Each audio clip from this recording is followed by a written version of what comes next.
Hello and welcome back to Aerospace and Mechanical Engineering Labs. Today we are going to talk about the DIC test. DIC, as you know, stands for Digital Image Correlation, and we are going to see how we can actually do some measurements and do the experiment using the DIC technique. So for this test, we need a DIC device, which is essentially just two cameras and a light to illuminate our sample. And we do need a computer on which the software that is going to process the photos, the pictures we take, is installed on. We also need this is our weight bearing mechanism, if you will. This is just a bending mechanism.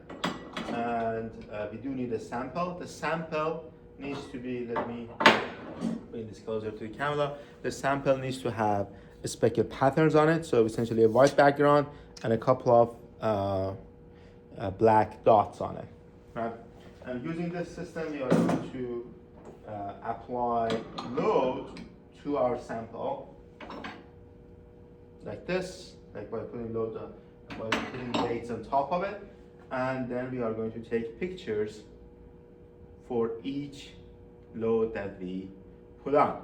But before doing this, we have to calibrate our system, so the system knows what is the value, what is the distance between each, what is the actual distance between each two dots on this sample.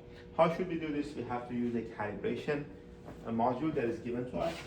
This is the calibration module. You can see this is just a white background with a couple of dots on it. And the dots that are important to us are these dots that are hollow. These three. These have to be in your calibration pictures.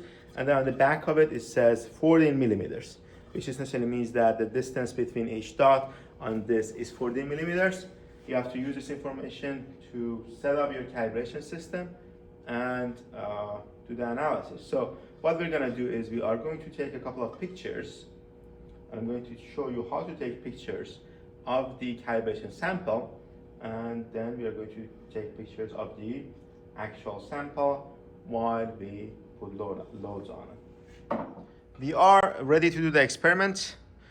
We have our camera lit on. We have the sample. You have to make sure that your sample is centered in front of the light that we have, and is as approximately 50 centimeter distance, like between 1.5 and 2 feet away from the actual camera. We are going to use these two software for this experiment. One is called the WikiSnap, which is going to help us take pictures, and the other one is called Wik 3D, which is going to help us use those pictures for calibration and the analysis. Okay, let's open the WikiSnap. When you open the WikiSnap, the error you just saw happens when you have opened the WikiSnap and closed it during the same session. So what you want to do is you want to make sure that you don't close the WikiSnap when you open it, or you can go to the task manager and end the WikiSnap task from there. Well, I guess the easiest solution is to let it open, let it be open. Let's open the WikiSnap. This is what you're going to see. As you can see, we do see the two cameras, and we do see this project option folder. Let me zoom in so you can see what this is. This is not the best quality of zoom, but you can choose the location when you're storing these pictures.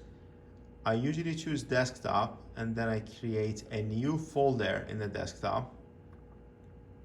You probably want to do the same. I'm going to call this test. You want to call this your lab section and group number, and then select the folder. You can change the sample pictures, which we call speckled pictures, and the calibration pictures names as well if you want to. So I'm just gonna hit OK.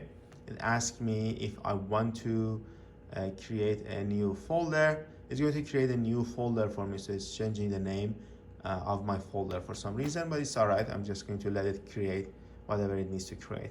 Okay, so as you can see, these are not, the two lenses are not pointing in the exact same direction, which makes a lot of sense if you look at the camera setup right here. These are two lenses that are oriented like this.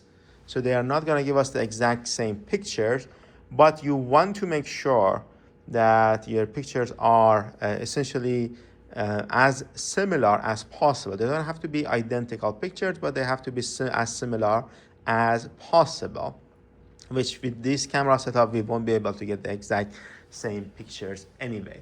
Okay, we are ready for the calibration pictures. We have the calibration sample in front of the experiments, our experiment right here. And then we want to come to calibration right here. The first thing you want to do in calibration is right here. You have to choose your appropriate grid. So the grid we have is a 14 millimeter grid. We are going to let the software choose the grid by itself. So I'm just going to leave it as non-selected and see what it is going to select for us. Let's capture another one again. This time all of the points lit up, and it did choose a calibration grid for us, but it is not the exact same calibration. So we're just going to let the software decide what calibration plate this is. I'm going to rotate my sample. Again, you want to make sure that you have these hollow dots in your pictures as much as possible. Take another picture. Again, we have two successful calibration images. I'm going to rotate this a little bit. Take another calibration image. So this one that had the 3 dots in it was successful. Just going to move it a little right to take another picture. So this other one can be successful as well. And you have to take as many calibration pictures as you can, because you want your results to be as good as possible. And different orientations. The orientation is also important for us.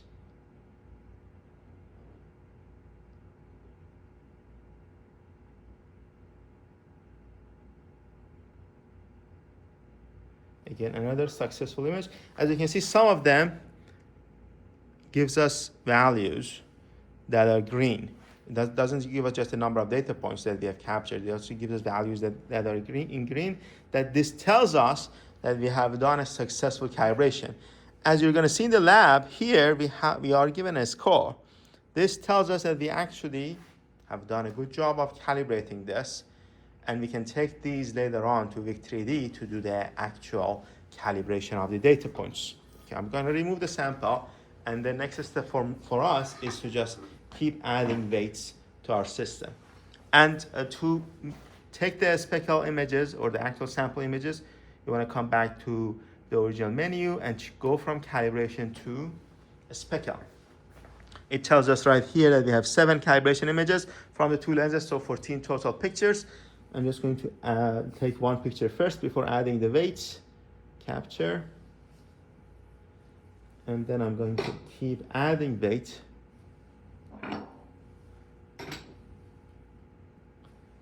And keep taking pictures. How many weights do we have to add? Doesn't really matter. As many as you want. At least 5, I would say, because we want to do a good analysis. So right now I have 6 pictures. I'm going to take 7 pictures, 7 speckle pictures, and 7 sample pictures. And then when we are done, we want to remove the weights to make sure that we don't permanently deform our sample. Okay, so we have done what we were supposed to do with the VicSnap software and the experimental setup. The next step for us is to do the actual analysis. When you're done with your pictures, what we can do is to minimize the software, the application here, and open the VIC-3D 9, or we can make our lives easier and open VIC-3D from here. So essentially all of these data is going to transfer over if you open VIC-3D from here. I'm going to open. This is the software that's going to do the analysis for us. And you can see all of the pictures, all of the speckle images, All of the calibration images are already carried over. The first thing you want to do is to do the actual calibration, which again, it was done in the Wikisnap 2, so we already know we get a good calibration score. I'm gonna hit the calibrate button. It will start calibrating for me automatically. And then just gives me a score. We accept this calibration. And the next step is for us to do the analysis. So for the analysis, what I'm gonna do is I am going to click on one of the pictures and then hit, we need to define an area of interest first of all. The area of interest for us is this. You can zoom in. Sorry, not this.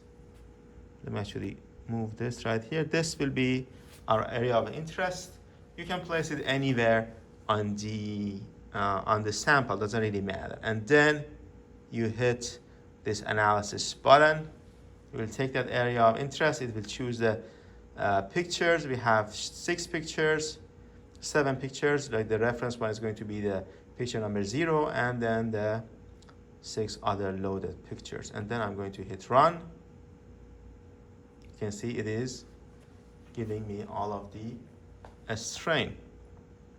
You can hit view report to see a report of what has happened, number of iterations, error in the analysis, and the number of points that it could see. So essentially we have 98 points in this small area.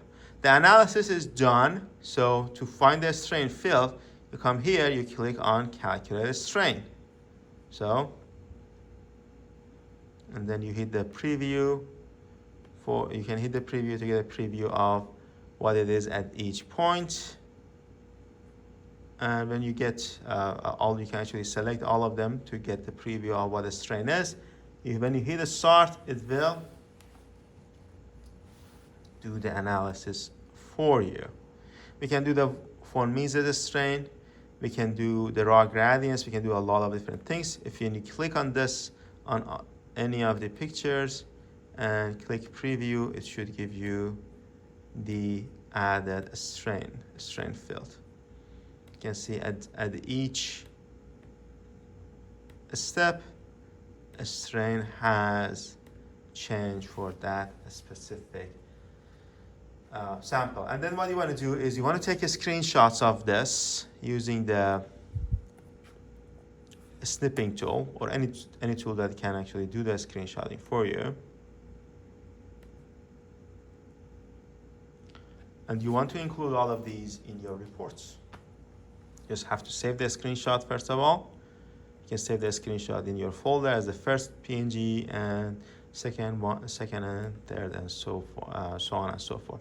So for your lab report, I want to see these screenshots of all of these strains and also the processes that you have followed to get to this point in the analysis. That's it for today's lab. Have a good rest of your day.